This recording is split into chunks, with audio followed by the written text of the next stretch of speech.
¿cómo le va? Bienvenido, buenas noches. Esto es Secretos del Poder aquí en la pantalla de Canal 6, como todos los martes. Lo estamos acompañando con el licenciado Alfredo Blanco. ¿Qué tal, Alfredo? ¿Cómo te va? ¿Cómo estamos, Julio? Bueno, con muchas noticias. Bueno, con muchas noticias y volvemos a discutir una en especial acerca de los números que arrojan las mediciones del INDEC. En este caso, no por la inflación, seguramente lo vamos a discutir la semana que viene, sino por la pobreza. Sí, vamos a tratar de explicar cómo se mide la pobreza y qué alternativas de medición hay, porque a veces yo tengo la sensación que la discusión es sobre un número y se pierde en realidad lo más importante, que es saber qué es lo que muestra el número.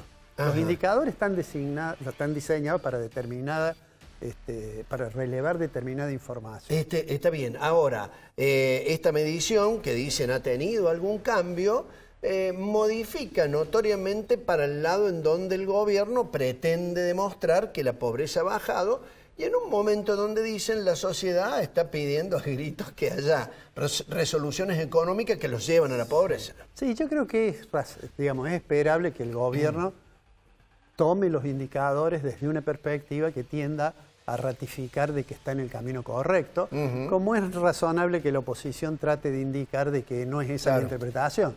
Nosotros vamos a tratar de mostrar claramente cuántos indicadores de pobreza puede haber y cómo debería leerse mejor eso. Bueno, en un rato aquí en Secretos del Poder, ¿qué pasa con los números de la pobreza con el licenciado Alfredo Blanco? Y sobre el otro tema no queremos ni opinar ni decir nada, salvo que es muy espinoso, y vamos a tener dos opiniones marcadamente distintas respecto al tema de la eutanasia en la Argentina. Sí, es un tema complejo porque eso involucra, además de conocer, lo que tienen que conocer aquellos que se preocupan por mantener la vida de las personas, que son los médicos, ¿no?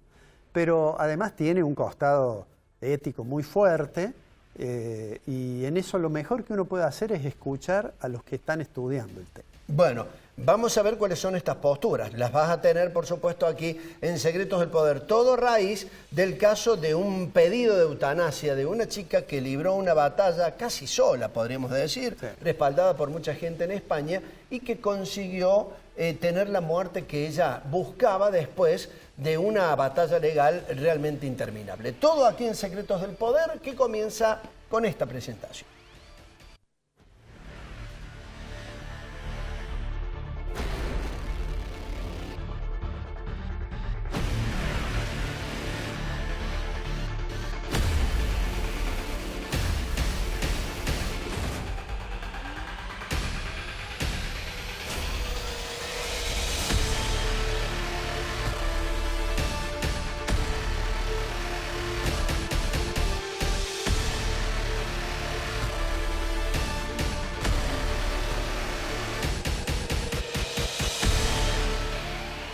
El caso de Noelia Castillo, con un impacto enorme en España, tuvo un reflejo aquí en la República Argentina. ¿Por qué? Porque una chica que se decía casi abandonada por su familia, peleó hasta el final porque quería la eutanasia.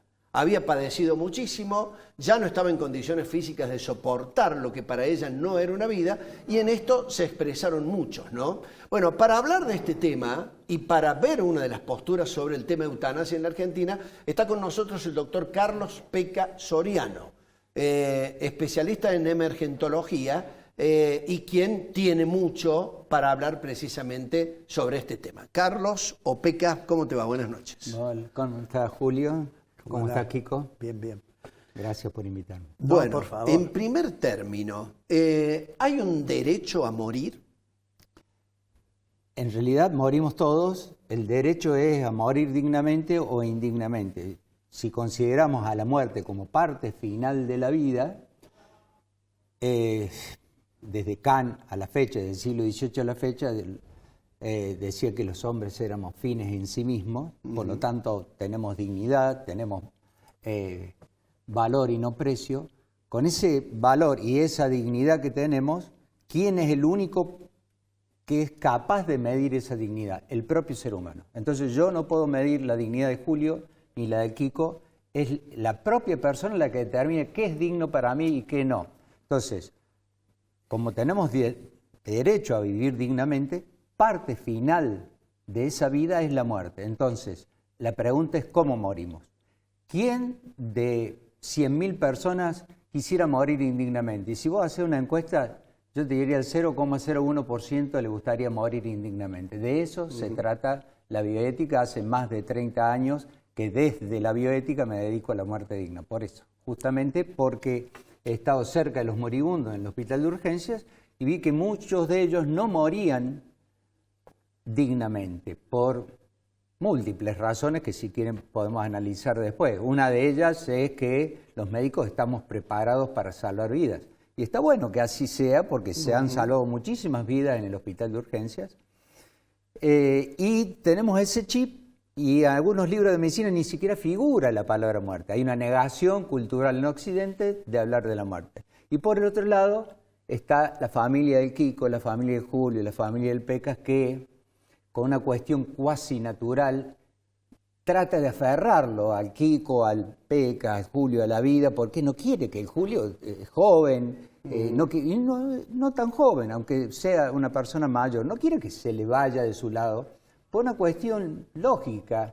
Pretende que va a venir algún milagro, o que alguna droga, alguna cuestión milagrosa lo va a salvar, y por ahí confundimos el dejar morir con permitir que la naturaleza actúe.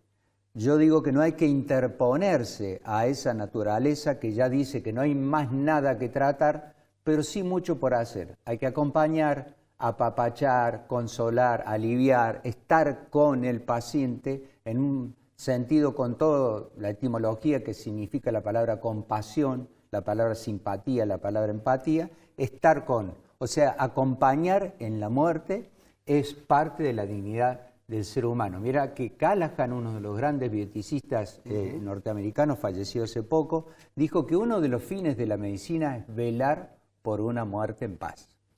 Pecas, decías vos, y todos conocemos que hace mucho tiempo que te has abocado a esta cuestión y que sos considerado un experto en cuestiones de bioética, ¿no? Yo te quiero hacer una pregunta que es muy primitiva. ¿Qué diferencia hay entre la eutanasia y esto que se llama el derecho a la muerte digna?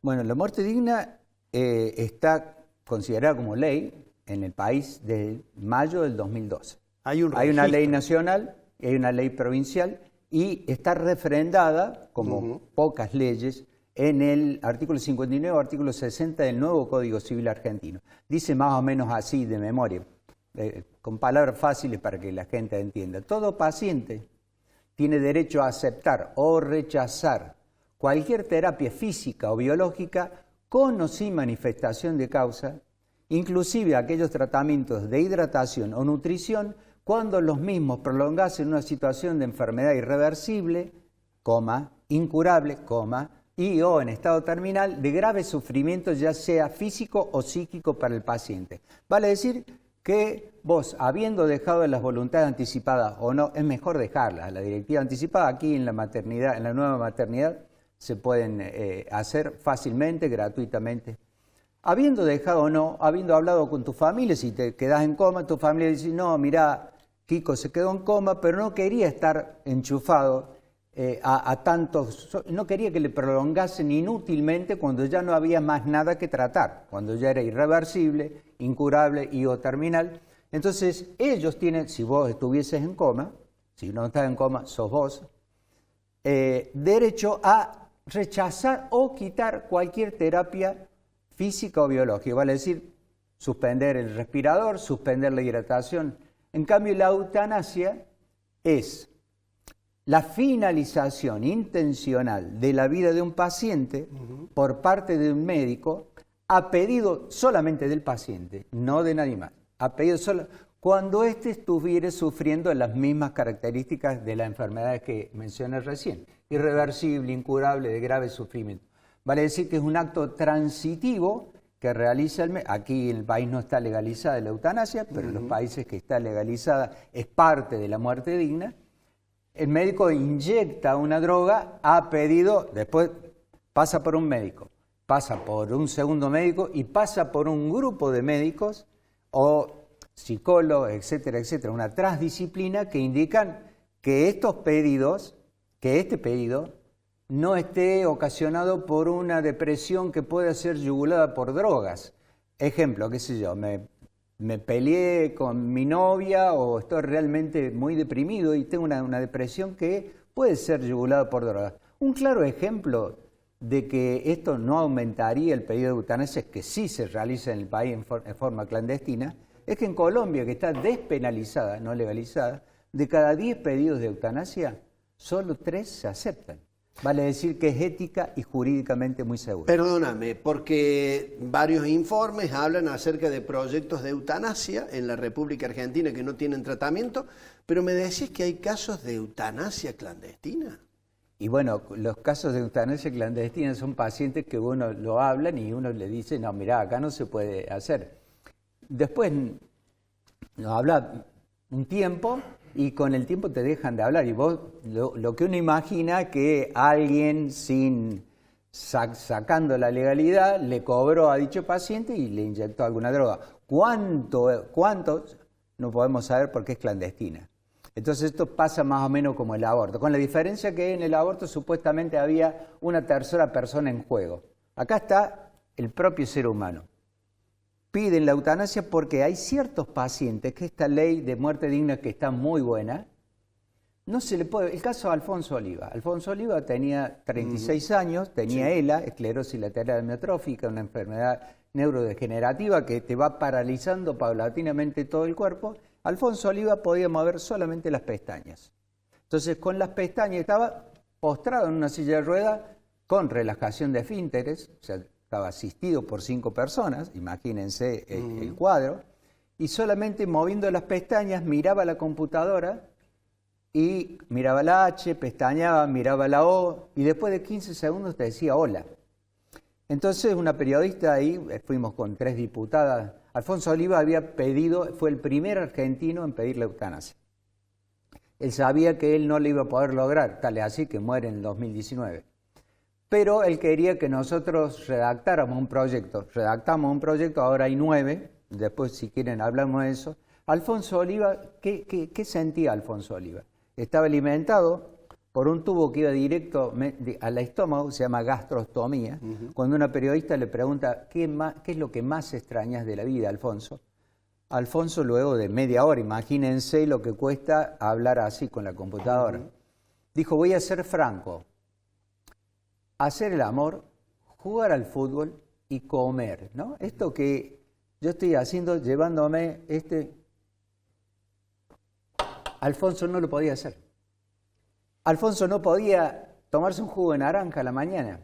Entonces, todos los diputados y todos empezamos a lagrimear así, porque vimos que es una cosa inconcebible que a un ser, un animal no racional, se le dé un derecho cuando está sufriendo irreversiblemente de llevarlo al veterinario y que deje de sufrir, y a un ser humano racional en ciertas y determinadas circunstancias no tenga ese derecho. Entonces, hay 9 proyectos en este momento en la Cámara de Diputados, 3 han perdido estado parlamentario, o sea que hay 6 con estado parlamentario desde marzo del 2021 esperando ser tratados. Vos has pedido que se trate. Yo he mandado hace poquito una carta abierta al señor presidente de la Comisión de Salud de la Cámara de Diputados, Quintar, doctor Quintar, abogado, no es médico, y bueno, la mandé ayer, todavía no he obtenido, yo supongo que le ha llegado porque tuvo mucha repercusión la carta diciendo, bueno, hay casi 4 o 5 encuestas, casi todas cercanas al 80% de aprobación. Cuando uno está en esa calidad de diputado, y vos sabés, Kiko, porque vos estabas en la función pública, uno no se debe a sí mismo, se debe al servicio de la comunidad. Cuando uno dice representar al pueblo que lo votó y al que no lo votó, si hay 9 proyectos, si el 80% de la población está a favor, ¿cuál sería el motivo de que no se tratase mira, toda ley que amplíe derechos y no hiera a terceros debe ser bienvenido por todos? ¿Por qué crees que no se trata? Bueno, hay un motivo fundamental que siempre presiona acá, que presionó en la otra ley de interrupción voluntaria del embarazo, con la cual no quiero discutir porque es otro tema, que es la iglesia, pero no los fieles. Fíjate vos que en España, Kiko, Julio, en el 2021, marzo del 2021, después se reglamentó en junio, está la ley de eutanasia. Sí. La mayoría de los españoles son católicos. El 85%, de acuerdo a las encuestas de los españoles, está a favor de la ley de eutanasia. Y vos fíjate lo que pasó con esta chica, ¿no? Tuvo que lidiar contra grupos, porque no fue solo el padre. El padre estaba guiado por fanáticos religiosos. Vale decir que uno debe respetar la otredad y debe respetar la dignidad de los derechos personalísimos que tiene el otro ser humano. La madre, en este caso de Noelia, no estaba de acuerdo, pero la acompañaba. El padre no solo que no estaba de acuerdo, sino que la hizo morir 20 meses más tarde a una chica que tenía 3 intentos de suicidio, que le había sido violada en manada, que era una chica que realmente su vida era un caos con dolores neuropáticos tremendos, tremendos. Entonces su vida ya era una tortura. Hablaste de la iglesia. También supiste comentar que hay un sector de la medicina que pareciera no estar muy de acuerdo con esto de la eutanasia. En realidad algunos paliativistas, no todos, no voy a generalizar pero algunos paliativistas creen que todo lo puede solucionar la medicina paliativa. Y la medicina paliativa es genial, es espectacular. O sea, en estos casos donde no hay más nada que tratar, yugulan el dolor tanto físico como psíquico, es una especialidad que hace poco ha sido declarada especialidad acá en Córdoba, hace poco ha sido reglamentada la ley a nivel nacional. Es bienvenida por todos la medicina paliativa, pero no se trata de medicina paliativa versus eutanasia. Se trata de medicina paliativa más eutanasia en los pocos casos en los cuales la medicina paliativa no tenga más nada que tratar. O sea, no es contraponerse. Algunos creen que la medicina ni la medicina es la panacea para todos, porque no vamos a morir todos. O sea, declarar la guerra a la muerte está mal, porque ganamos una batalla, 2, 5 batallas, pero la batalla final la va a ganar la muerte. Entonces, contraponer la medicina paliativa versus la eutanasia es una falacia argumentativa, porque es medicina paliativa más eutanasia. Bien, así que si no hay demasiada voluntad de avanzar con algunos proyectos, o por lo menos que el tema se instale como un debate, va a quedar siempre esto oculto en la autodeterminación de las personas que buscan esto como una suerte de salida. Esto, vos sabés que una convicción moral puede más que 1000 leyes, decía Adela Cortina, que es una gran bioeticista española, es un lujo. Tiene un libro que se llama Ética Participativa y Democracia Radical, que a vos te va a encantar, Kiko. Bueno, la Adela Cortina decía que una convicción moral puede más que 1000 leyes. Cuando las convicciones morales empujen, este 80% no es casual, empujen a los legisladores a que cumplan con su tarea, a ver, nadie dice que la aprueben. Estamos pidiendo que la traten. Estamos pidiendo que se debata, porque esto merece un debate serio, con argumentos sólidos, y después se verá qué votan los señores diputados. Ahora, me parece que las encuestas, una de ellas es del CONICET, son serias las encuestas que hay, y que la gente, nosotros en bioética llamamos necesidades ocultas. Uno no sabe que las necesita. Las ambulancias de emergencia prehospitalaria, por ejemplo, era una necesidad oculta. Hasta 1985 la gente era alzada como en bolsas en la calle cuando se accidentaba, y esa hora de oro significaba la vida o la muerte o una posterior buena salud para el paciente. Antes de 1985 no salían pancartas, queremos ambulancia de emergencia. Con la muerte pasa lo mismo. Uno no sabe que necesita ciertas cosas hasta que se ve en esta encrucijada, en este dilema ético en el final de la vida. Carlos Peca Soriano, muchísimas gracias por tu participación en el programa. Gracias a ustedes. Muchas Un gracias. gusto. Bien, nos vamos a la pausa. En instantes, Alfredo Blanco habla acerca de qué pasa con los números de la pobreza en la Argentina y otra postura respecto al tema de la muerte digna y la eutanasia aquí en Secretos del Poder. Ya volvemos.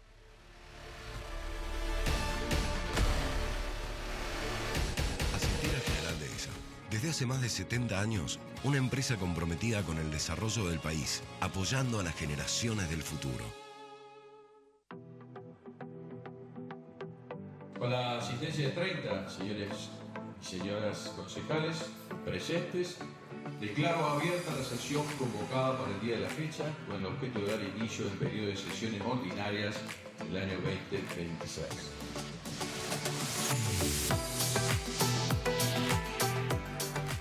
Porque no gobernamos para una planilla de cálculos ni para un algoritmo frío. Gobernamos para las familias, para los barrios, para cada vecino que espera una respuesta concreta y un horizonte de dignidad. Esa es la Córdoba que no se detiene y la que vamos a seguir construyendo con el corazón en el barrio y los ojos en el futuro. Nuestros vecinos merecen compromiso, merecen progreso y el progreso no se detiene. Seguiremos avanzando juntos a la par, dando todo por nuestra querida Córdoba, por cada cordobesa y por cada cordobesa.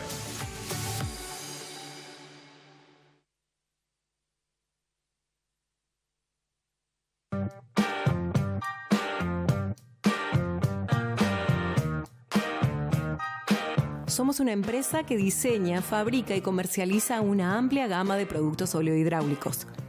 Contamos con la tecnología necesaria para garantizar la excelencia de cada proyecto.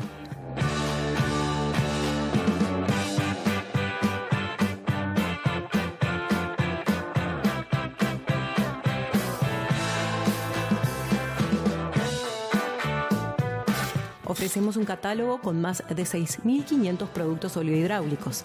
Participamos activamente en los más variados sectores productivos, tanto en la agricultura y la industria en general, así como en los rubros de higiene urbana, vial, forestal, naval y ferroviario. También realizamos un gran aporte a los sectores petrolero y minero, ambos muy importantes en el presente y futuro de nuestro país.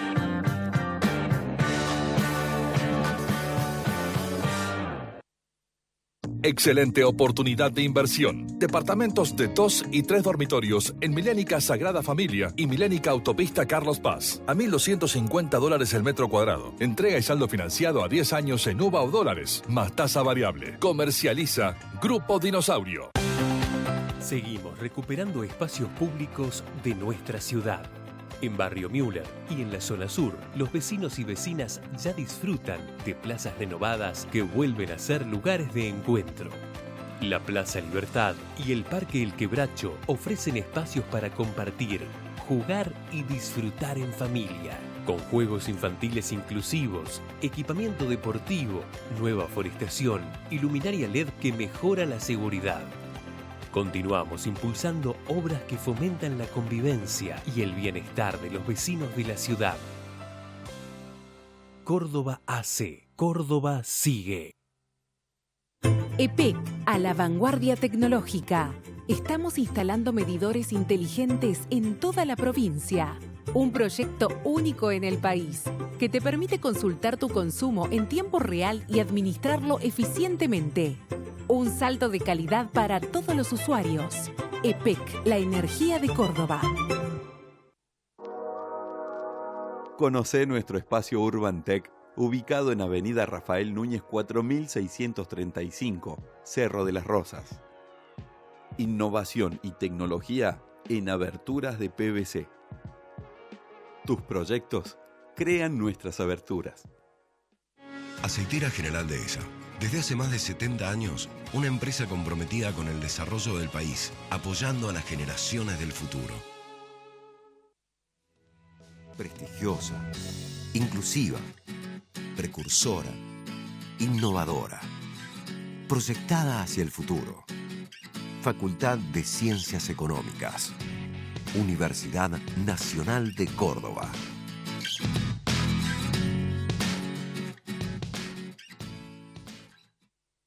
En el campo de la oftalmología, la tecnología y el conocimiento van de la mano. En Onis llevamos el cuidado de tus ojos al siguiente nivel.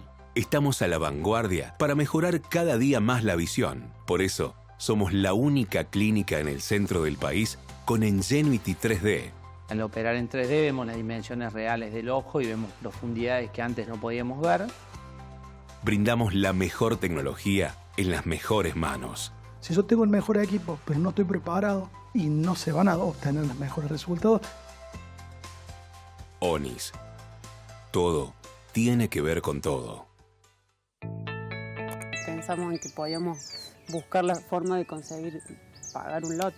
Ahí dijimos, bueno, sí, nos encantaría la casita de Horizonte en un lote propio, más que en fracción en Córdoba. Además de acceder a una casa digna, una vivienda digna y tener la posibilidad de pagarla, además poder elegir dónde y cómo es excelente. Si tenés lote propio con escritura o lote propio con boleto de compra-venta, acércate a Sarmiento 251 y consulta tu caso. Te esperamos.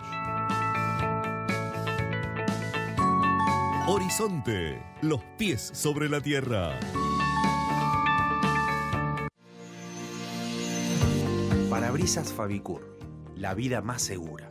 Cristales calidad original, stock permanente y distribución a todo el país. Servicios integrales para la gestión total del siniestro. Fabicur, más de 50 años fabricando calidad y seguridad. El Consejo Profesional de Ciencias Económicas es la institución que regula el ejercicio de las profesiones en ciencias económicas. Estar matriculado es un requisito obligatorio para ejercer. La matrícula habilita, respalda y conecta. Además, con ella, accedes a asesoramiento profesional, formación continua, herramientas digitales, servicios de salud y mucho más. Ejercer con responsabilidad. También es hacerlo con el respaldo de una institución que te acompaña. Matriculate en el Consejo Profesional de Ciencias Económicas. Es tu mejor decisión profesional.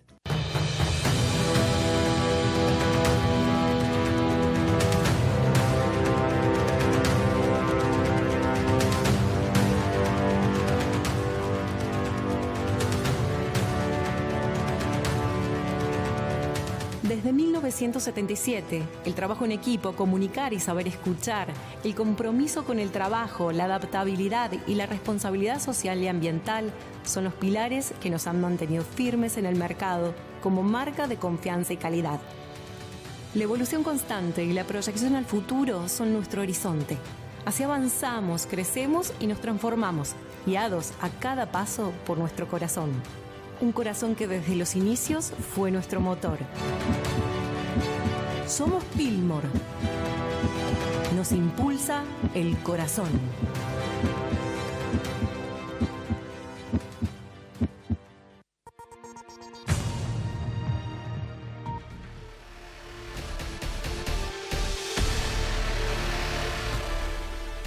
Bueno, ahora vamos a nuestra reflexión de la semana. Al comenzar el programa, Julio decía de que hay como una discusión con el tema de la pobreza. El gobierno dice, hemos sacado, usa una expresión que en realidad no es muy adecuada, pero dice, hemos sacado gente de la pobreza, tantos millones, y la oposición dice no, y entonces empiezan las discusiones que en realidad se alejan de lo que yo creo es el objetivo central. Miren, en realidad, para comenzar, digamos, todos sabemos lo que es la condición de pobreza, la condición de una persona que no puede sufragar los gastos necesarios o acceder a los servicios imprescindibles para una vida digna. Pero en realidad hay más de una forma de medir la pobreza. Yo les voy a decir rápidamente y después me voy a concentrar en la que usa el INDEC. Digamos lo siguiente, una primera forma es, podríamos decir, una medición monetaria de la pobreza. Es decir, bueno, si para consumir lo necesario para una vida digna hace falta una determinada cantidad de dinero, todo el que no tenga esa cantidad de dinero está por debajo. Y ya vamos a explicar después cómo se hace eso. Pero hay otras formas. Hay otra forma de calcular la situación de pobreza recurriendo al concepto de necesidades básicas insatisfechas. Es decir, yo puedo decir, bueno, en realidad lo que sucede es que hay un conjunto de necesidades que tienen los hogares que son básicos para la vida la vivienda, el hacinamiento de la vivienda, el acceso a servicios sanitarios, etcétera, que constituyen eso que se llama necesidades básicas. Y cuando no se pueden cubrir, bueno, las necesidades básicas insatisfechas nos mostrarían, serían un indicador también de la pobreza. Pero hay otros indicadores. Hay un indicador que no es monetario, que es más general, que se llama pobreza multidimensional. Los indicadores de pobreza multidimensional típicamente lo que hacen es ver la nutrición, la mortalidad, la educación, la escolaridad o la asistencia a la escuela, el nivel de vida, si tiene acceso a una vivienda digna, etc. Se definen un conjunto de dimensiones. Y después se dice, bueno, aquella persona que de estas dimensiones no puede, no alcanza dos de ellas, vamos a decir que es pobre. Pero es una forma mucho más compleja, obviamente, de calcularlo. Y finalmente, en realidad, a instancias de un economista indio, se desarrolló un indicador que se llama indicador del desarrollo humano, que toma en cuenta un conjunto de variables para ver cuál es la situación. Bueno, ¿por qué insisto en esto? Hay 4, 5, 6 formas de medirlo. Porque hay una forma que es la más rápida y quizás también la más simple, que es, usan muchos países, que es eso que se llama el indicador de pobreza medido por nivel de ingreso. ¿Qué se hace para eso? Miren, lo primero que se hace es definir una canasta. Esta canasta, la canasta básica alimentaria, que le voy a pedir al director que pongamos la primera placa, es esta. La canasta básica alimentaria es básicamente un conjunto de alimentos y bebidas que cubren, que satisfacen, digamos, los requerimientos nutricionales mínimos. Entonces, ¿qué se hace? Se calcula cuánto es eso y después se considera para una familia cuánto cuesta eso. Y se ve cuál es el ingreso que tiene la familia. Entonces, esa canasta, que se llama canasta básica alimentaria, si una familia no llega a cubrir eso, se dice que esa familia está en condiciones de indigencia o de extrema pobreza. Esa es una canasta. Eso mide entonces la indigencia. Luego, con el resultado de esa canasta, se calcula otra canasta, le voy a pedir al director que la pongamos acá en pantalla, que es la canasta básica total.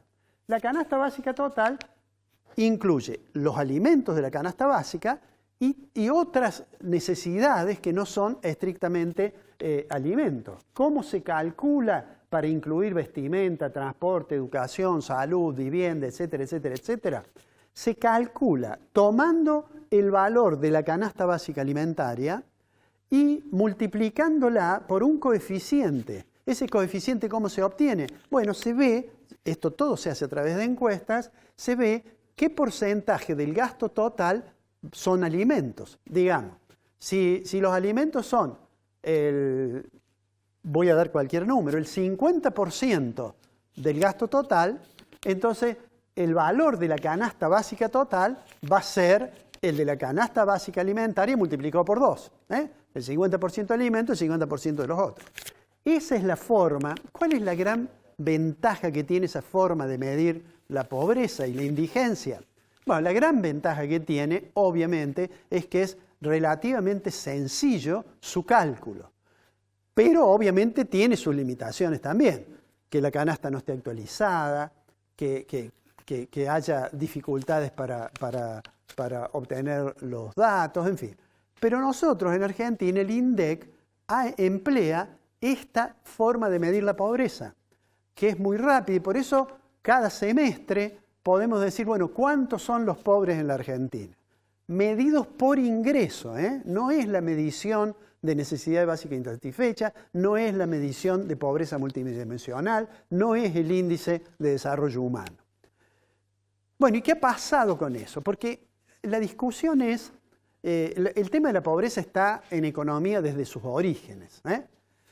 Miren, a principios del siglo XIX, en la Inglaterra, que fue la primera a acceder a los frutos de la revolución industrial, había un gran optimismo, por ejemplo, el optimismo de Adam Smith, que se han cumplido 250 años de la publicación de su libro, que se llama Investigación sobre la naturaleza y causa de la riqueza de las naciones. Bueno, la escuela clásica inglesa en general eran optimistas, estaban viendo que la revolución industrial iba a mejorar el acceso a las condiciones materiales de vida.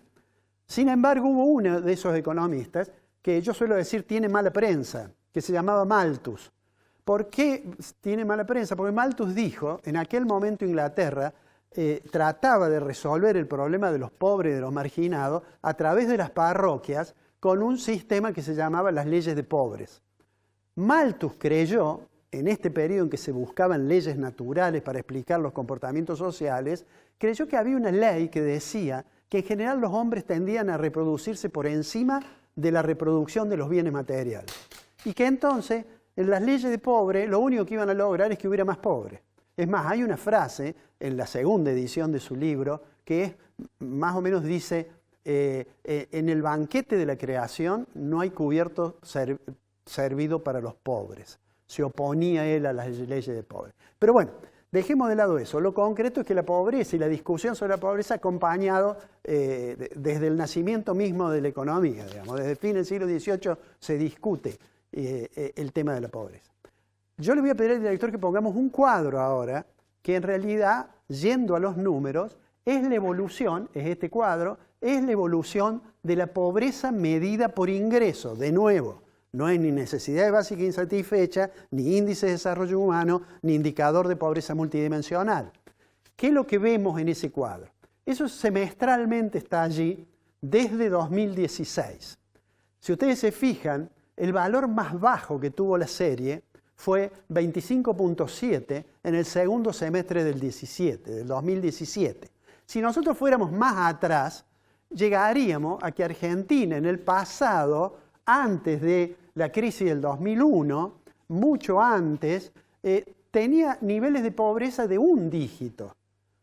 Esa Argentina que se vanagloriaba de ser el granero del mundo, de que íbamos a ser Argentina potencia, de que íbamos camino al primer mundo, o aquel sueño de que con la democracia se come, en realidad los números hicieron que aquello parezca el pasado lejano, y no es tan lejano. Pero veamos de todos modos este periodo. Entonces, el periodo más bajo es 25.7. Cuando asumió el presidente Milei, ese semestre, la pobreza estaba en 41%. Estamos hablando acá de personas, porcentajes de personas que su ingreso está por debajo de la canasta básica total. El primer semestre del 24, la pobreza, o sea, ya el primer semestre de gobierno del presidente Milei, la pobreza saltó al 52,9. Y finalmente, este último dato ha bajado al 28,2. Digo, es muy buena noticia que eso baje. Ahora, en realidad, 28% para un país que tiene capacidad para darle de comer a cientos de millones de habitantes no es para enorgullecerse, en realidad nos debería provocar cierta vergüenza. Y la indigencia está en el 6,3. Ahora, ¿por qué en lugar de mirar con cuidado estos datos se pueden desagregar por región, por edad, por género? ¿Por qué no, en lugar de eso, parece que estamos irremediablemente condenados a la discusión de los extremos? Entonces el presidente Milei dice 28.2 y mire todo lo que bajamos la pobreza. Y la oposición dice, sí, pero usted la llevó a 52.9. Y no hay quien dice, hay quienes dicen, y no sé si están bien los números. Y empieza todo ese debate. Yo creo que en un programa pasado yo expliqué que nosotros tenemos una buena oficina de estadística y que fue muy triste que el gobierno decidiera no presentar los números de la canasta actualizada del IPC y que se fuera Marcos Labaña del INDEC, porque eso aumenta las sospechas de quienes dicen no, deben estar mal los números. Yo creo que desde el punto de vista estrictamente analítico hay que respetar los números, sería muy bueno que se actualicen obviamente las canastas y demás, pero de todos modos, yo digo, no se puede renunciar a que el 28,2 es una razonable reducción que tiene que ver además con la caída del índice de precio al consumidor. En la medida en que la inflación se desacelera, eso baja. Cuando veamos seguramente el primer semestre del 2026, nos vamos a encontrar con que casi seguro, digo, va a haber subido. ¿Por qué? Porque esta reducción tiene mucho que ver con la caída de la inflación. Y todos sabemos que hace 9 meses que la inflación viene creciendo y que más allá del discurso de que hay un cierto rezago monetario desde que controlo el dinero hasta que baja la inflación y todo eso forma parte del discurso político y que está bien que los políticos lo hagan, los presidentes lo hagan, los diputados lo hagan, digo, la inflación aparece como un problema, un costado muy débil de la política económica y casi seguro que cuando dentro de una semana conozcamos el índice de precio de marzo, nos vamos a encontrar que volvió a aumentar. Y entonces sería bueno que más allá de discutir los números con objetivos políticos, se discutan analíticamente y con un poco más de modestia respecto de las conclusiones que se sacan. Pero lo vamos a ver seguramente en los próximos programas. Vamos a un corte y enseguida continuamos con una entrevista muy interesante.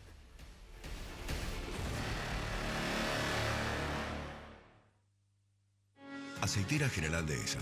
Desde hace más de 70 años, una empresa comprometida con el desarrollo del país, apoyando a las generaciones del futuro.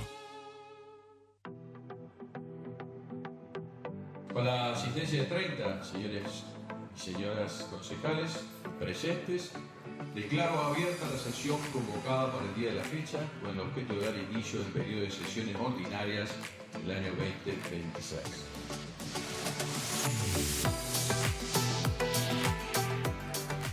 Porque no gobernamos para una planilla de cálculos ni para un algoritmo frío. Gobernamos para las familias, para los barrios, para cada vecino que espera una respuesta concreta y un horizonte de dignidad. Esa es la Córdoba que no se detiene y la que vamos a seguir construyendo con el corazón en el barrio y los ojos en el futuro. Nuestros vecinos merecen compromiso, merecen progreso y el progreso no se detiene. Seguiremos avanzando juntos a la par, dando todo por nuestra querida Córdoba, por cada cordobesa y por cada cordobesa.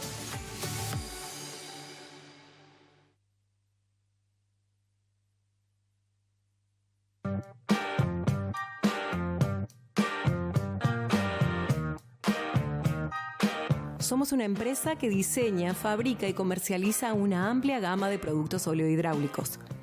Contamos con la tecnología necesaria para garantizar la excelencia de cada proyecto.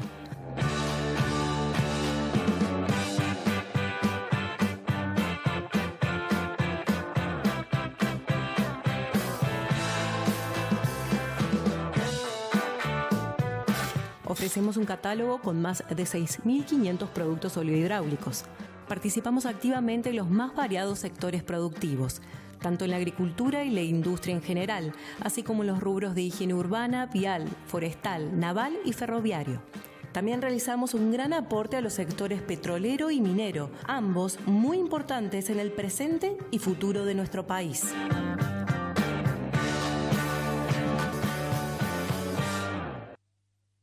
Excelente oportunidad de inversión. Departamentos de 2 y 3 dormitorios en Milénica Sagrada Familia y Milénica Autopista Carlos Paz. A $1.250 el metro cuadrado. Entrega y saldo financiado a 10 años en UVA o dólares, más tasa variable. Comercializa Grupo Dinosaurio. Seguimos recuperando espacios públicos de nuestra ciudad. En Barrio Müller y en la zona sur, los vecinos y vecinas ya disfrutan de plazas renovadas que vuelven a ser lugares de encuentro.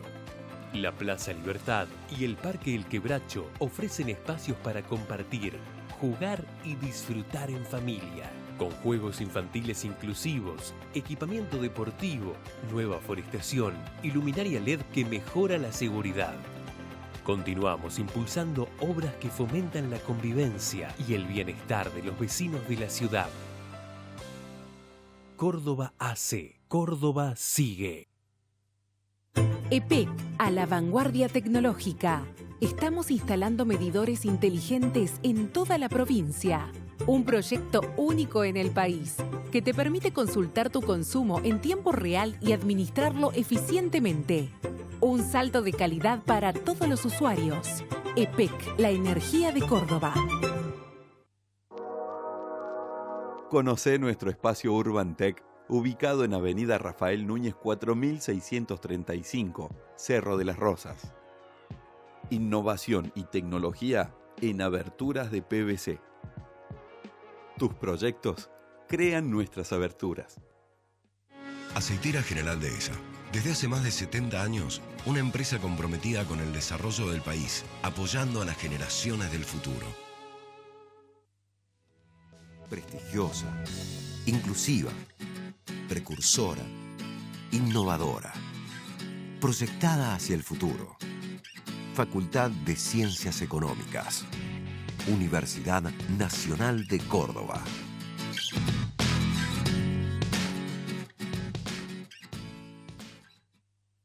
En el campo de la oftalmología, la tecnología y el conocimiento van de la mano. En ONIS llevamos el cuidado de tus ojos al siguiente nivel.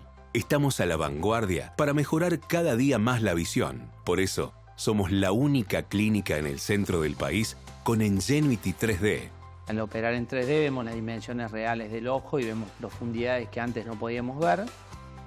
Brindamos la mejor tecnología en las mejores manos. Si yo tengo el mejor equipo, pero no estoy preparado y no se van a obtener los mejores resultados. ONIS. Todo tiene que ver con todo. Pensamos en que podíamos buscar la forma de conseguir pagar un lote. Ahí dijimos, bueno, sí, nos encantaría la casita de Horizonte en un lote propio, más que en fracción en Córdoba. Además de acceder a una casa digna, una vivienda digna y tener la posibilidad de pagarla, además poder elegir dónde y cómo es excelente. Si tenés lote propio con escritura o lote propio con boleto de compra-venta, acércate a Sarmiento 251 y consulta tu caso. Te esperamos. Horizonte, los pies sobre la tierra. Parabrisas Fabicur, la vida más segura. Cristales calidad original, stock permanente y distribución a todo el país. Servicios integrales para la gestión total del siniestro. Fabicur, más de 50 años fabricando calidad y seguridad. El Consejo Profesional de Ciencias Económicas es la institución que regula el ejercicio de las profesiones en ciencias económicas. Estar matriculado es un requisito obligatorio para ejercer. La matrícula habilita, respalda y conecta. Además, con ella, accedes a asesoramiento profesional, formación continua, herramientas digitales, servicios de salud y mucho más. Ejercer con responsabilidad. También es hacerlo con el respaldo de una institución que te acompaña. Matriculate en el Consejo Profesional de Ciencias Económicas. Es tu mejor decisión profesional.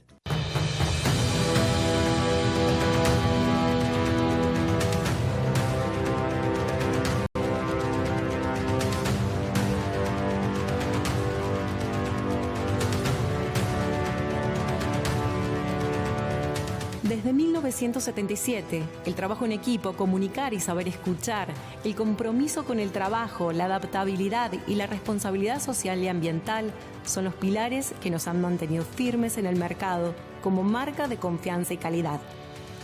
La evolución constante y la proyección al futuro son nuestro horizonte. Así avanzamos, crecemos y nos transformamos, guiados a cada paso por nuestro corazón. Un corazón que desde los inicios fue nuestro motor. Somos Fillmore. Nos impulsa el corazón.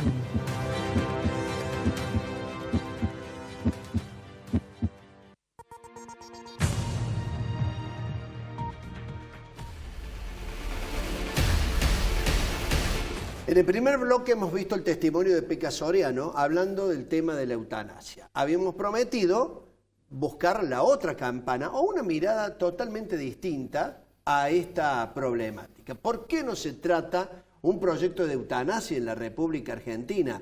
Basta con la muerte digna.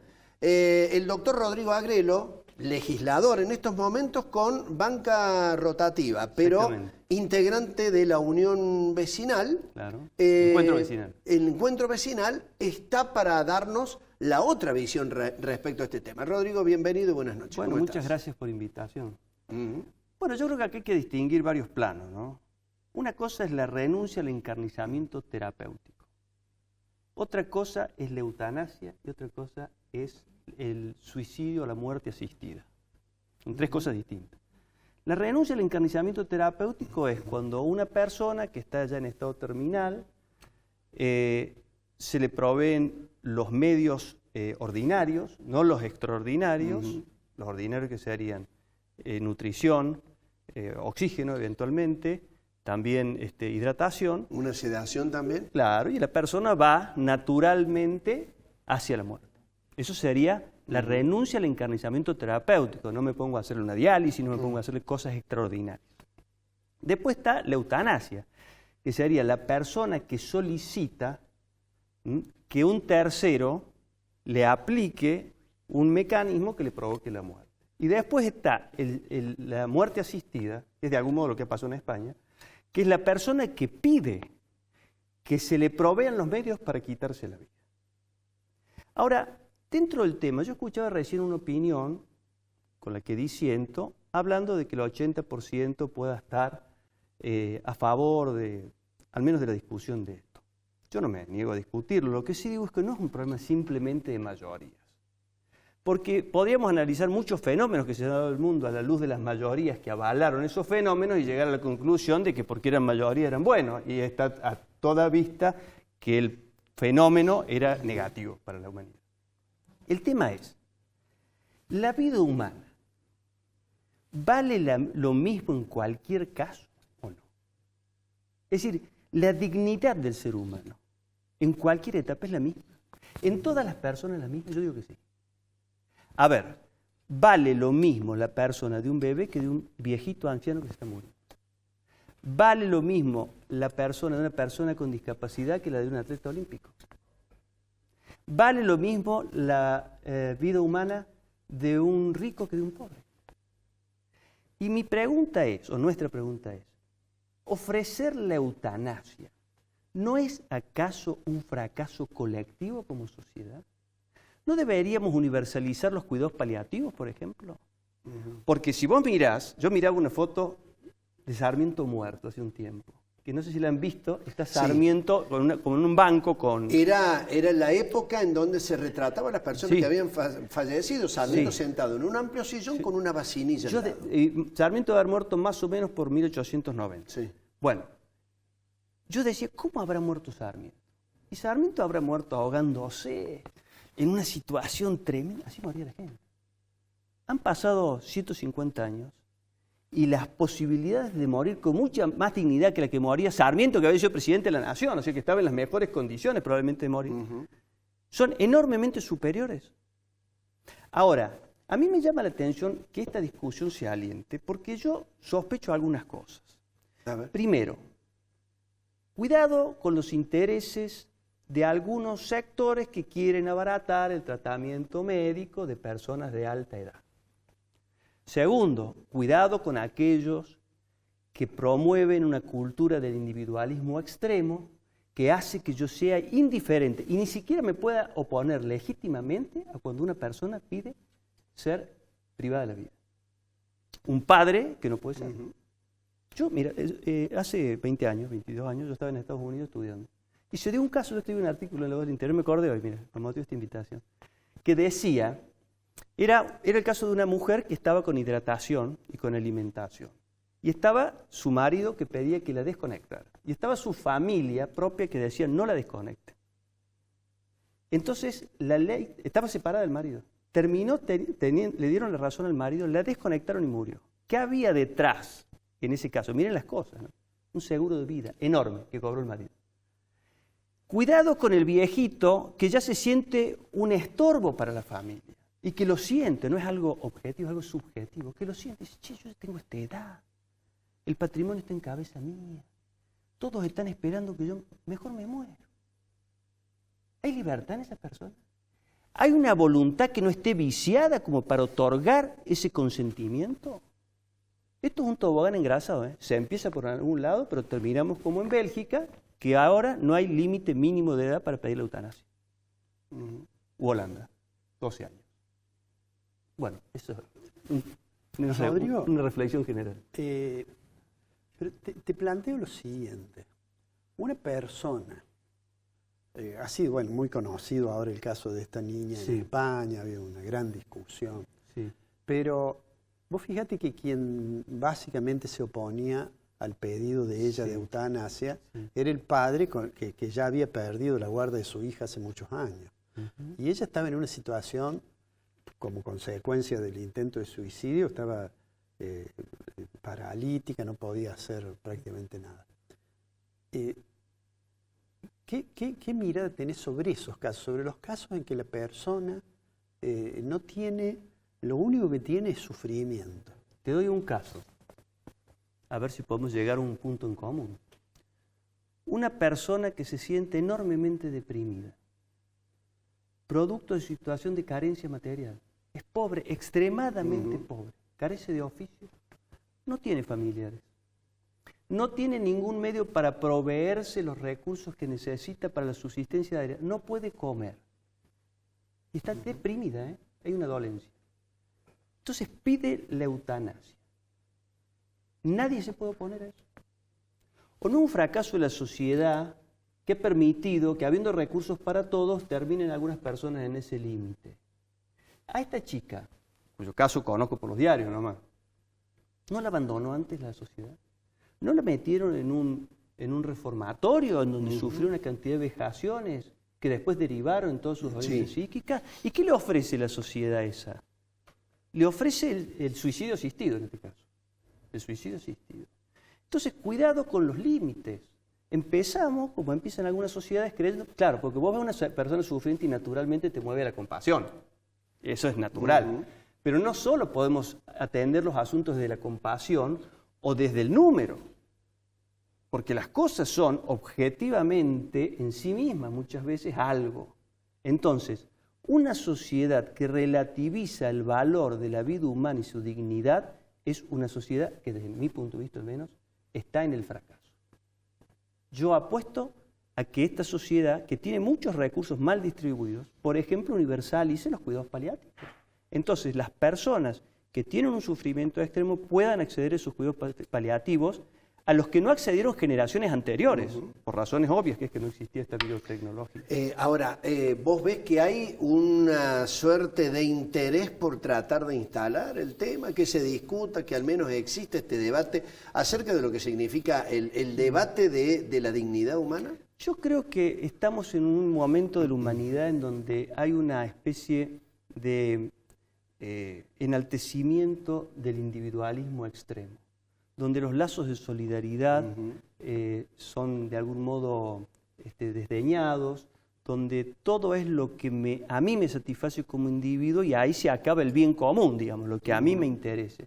Entonces vamos hacia la indiferencia de que una persona pida ser asistido para perder la vida, la indiferencia de que una persona que está en soledad y con una comprensión limitada de las cosas pueda decir, bueno, yo quiero irme de acá, y que el resto mire con naturalidad, como si fuera un tratamiento como cualquier otro. Eso ya pasa con otras cuestiones, como la del aborto. Bueno, yo creo que tenemos que apuntar a una sociedad profundamente humanista y humanizada. Y creo que estas medidas van en sentido contrario. Te agradecemos por tu opinión y por participar del programa. Gracias Rodrigo por la Agrelo. invitación. Muchas gracias. Rodrigo. Nos encontramos la próxima semana, Alfredo. Seguramente. Bien, gracias por acompañarnos en Secreto del Poder. Nos encontramos la semana venidera. Muchas gracias.